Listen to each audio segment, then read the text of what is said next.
Okay, and welcome back. This is Unit 8, Lesson 3. We are solving linear systems by elimination.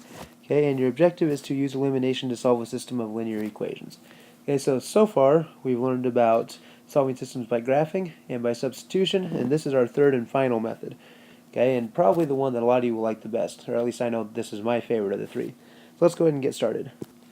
Okay, here are your steps for solving systems by elimination. This is also called combinations. So if you see somewhere in a book or an assignment in the future, elimination and combinations mean the same thing. Okay, so step one is to make sure that like terms are in columns. Okay, so that means that x's and y's and constants should be in the same column. And the best way to do this is to write this in standard form. Okay, so notice my first two equations up here, or my two equations that I'm going to solve. Are in standard form, both of them, with integer coefficients.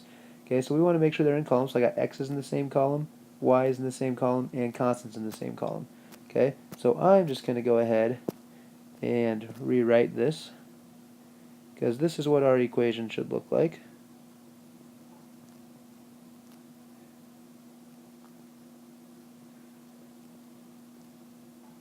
Okay, now step 2 says to pick one of the variables to have opposite coefficients. An example is 2x and negative 2x are opposites. And if we need to do that, we can multiply one or both of the equations by the same number. So for example, if we didn't have opposite coefficients, I could take this whole equation times 3 if I needed to, or times negative 3, or whatever it needed to be. Okay, and in a later example, we'll show you an example of that. But if you look here, my x's aren't opposite coefficients, because 4 and 2 aren't opposites, but 3 and negative 3 are opposites. So I already have opposite coefficients, and that's a good thing. Okay. Now notice we want one of the variables to have opposite coefficients. So I'm not worried about the constants over here.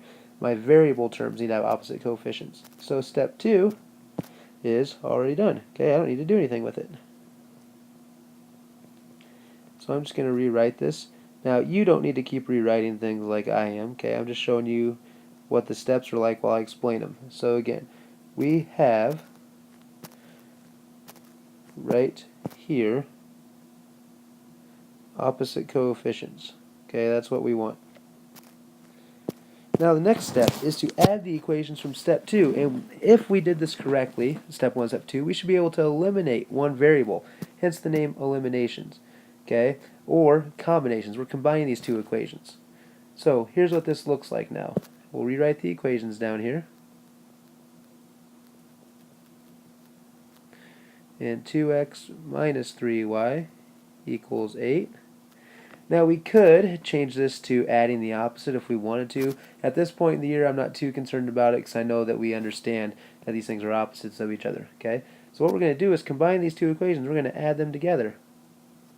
So 4x plus 2x is 6x's, and positive 3y and negative 3y, well, those will cancel each other out, okay, because they make plus 0 equals 16 plus 8 is 24. Okay, so essentially, what these two things do is cancel each other out. So that's the same as 6x equals 24. Now the reason I wrote plus 0 here is to show you guys, or make sure we understand that canceling out means they add up to make 0. Okay, because 3y plus negative 3y, anything plus its opposite is always 0. So really, you could write this right here in this step. So now I got 6x equals 24. And now all I need to do is solve for that variable. So now I'm going to be able to solve for x and figure out what x is by dividing by 6 on both sides. And I get x is equal to 4. Okay? Well, now I know that x is equal 4, or x is equal to 4, so now we're going to go on to step 4, which is on my next slide. So up here at the top, I've rewritten the stuff we know already. We know these were our two equations, and we solve for x. So step 4 says we're going to solve for the other variable, which in this case is y, by substituting the value from step 3 into either of the original equations. Okay, so I'm going to pick one of these two equations to plug x in for. It doesn't matter which one, you pick the one that's easiest for you. I usually like positive numbers better than negative numbers, so I'm going to use the top equation. Okay, so I'm going to plug this in. We're going to take 4x plus 3y equals 16. And I'm going to go ahead and plug in 4 for x. So it's going to be 4 times 4 plus 3y equals 16. Well, 4 times 4 is 16, plus 3y equals 16. And I should be able to solve for y. We're going to take away 16 from each side. These cancel because they make 0, and I get 3y equals 16 minus 16 is 0. And if I divide by 3, now I'm going to go ahead and take this and just slide it over this way, okay, rewrite it so I can finish showing my work. So I got 3y equals 0, divide by 3, and y equals 0 divided by 3, which is 0. Okay? Now we want to check our solution in each of the original equations to make sure it works. Okay, we're also going to write our solution as an ordered pair, so my solution is 4, 0, if this works. So let's check and make sure it does. Okay, so if I plug in the solution to each original equation, I got 4x plus 3y equals 16, and 2x minus 3y equals 8.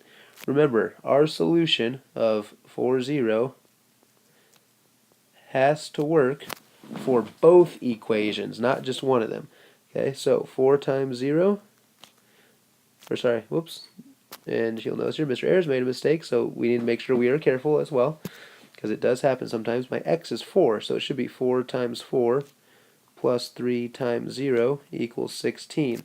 Now again, notice I'm plugging the numbers in, showing that step, showing that work. I know a lot of us like to complain about having to show all our work, but this shows me you understand what you're plugging in, okay?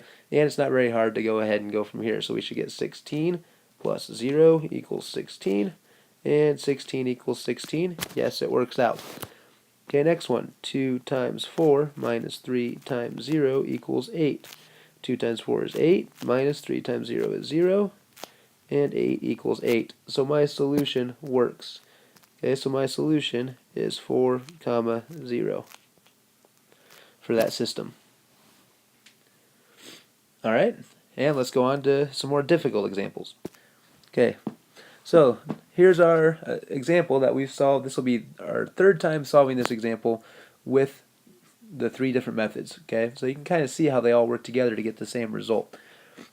So we've done these before, so I know that my Bruno-Mars equation is going to be, okay, remember it's going up the chart, or sorry, it's slipping 4 spots per week, so that means its spot on the charts is going to be equal to 4 times x plus 4.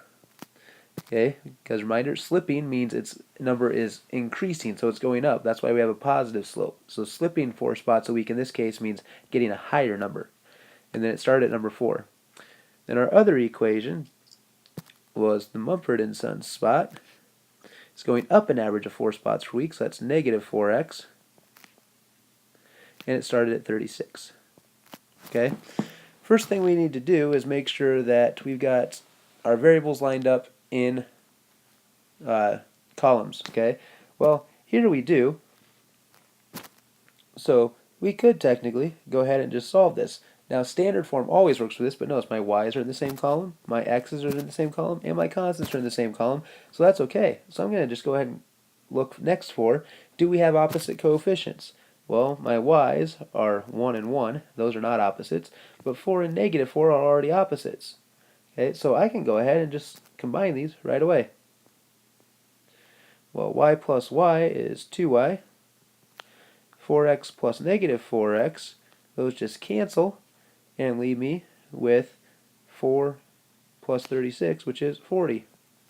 Now I'm able to solve for y already. Divide by 2, and I get y is equal to 20. Okay? So remember, our x value in this case, again, our x value was the number of weeks, and our y value was the spot. So we know they're going to pass at spot 20. Okay, now I need to plug that into either one of the original equations. It doesn't matter. I'm going to go ahead and put it into the top one. So y equals 4x plus 4. I'm going to put in 20 for y and solve for x. This is 16 equals 4x. Divide by 4, and I get x is equal to 4. So 420 should be my answer. Okay? And this is the number of weeks, and this is the spot on the charts. Okay, so I'm going to remember check both of these, or check the solution into both equations to make sure it works. But let's keep in mind my question here. My question says, how long will it be before they meet on the charts? So I don't want to write my answer as an ordered pair in this case. I want to know how long before they meet, which is asking for the number of weeks, or the x value. So right now I'm keeping in mind my answer should be 4 weeks as long as this works in both equations.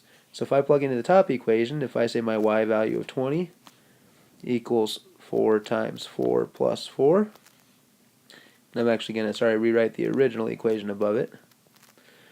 Then we get 20 equals 16 plus 4, and 20 equals 20. And now I need to plug into my other one. So I'm going to have y equals negative 4x plus 36. My y value again was 20. My x value was 4. I'm going to check this out to make sure it works. 20 equals negative 16 plus 36. And 20 equals, and negative 16 plus 36 is 20. So my answer, again, was 4 weeks. That's how long it's going to take. They just wanted my x value here, not the ordered pair value. It means it's a word problem. Okay, so again, same answer we got with the other two methods, but you can notice kind of how each of them go with each other to get you the same exam or the same answer. So it doesn't matter which one you use, okay, there's just the one that you like the best. Alright, so let's go ahead and solve some more elimination problems.